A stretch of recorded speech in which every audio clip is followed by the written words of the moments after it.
मातरम मातरम मातरम मातरम भारत माता की રણભૂણ તાલુકા પંચાયત બેઠકના ભાજપના ઉમેદવારને મત વિસ્તારમાં ભારે આવકાર મળી રહ્યો છે.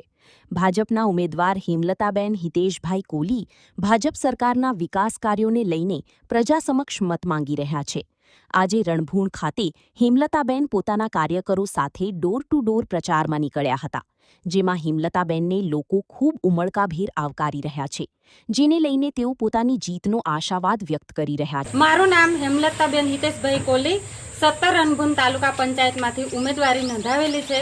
ભારતીય જનતા પાર્ટી તરફથી જે વિકાસના કામ કરેલા છે, આજે અમે બધા પ્રચાર માટે નીકળેલા છે. ભારતીય જનતા પાર્ટીએ જે વિકાસના કામ કરેલા છે એના લીધે આજે અમને બધી પ્રજાનો એટલે જનતાનો ખૂબ સારો સાથ સહકાર મળે છે. અમે આજે રણભૂણ ગામમાં પ્રચાર કરવા માટે નીકળ્યા છે. ભારતીય જનતા પાર્ટીએ જે અગાઉ જે વિકાસના અને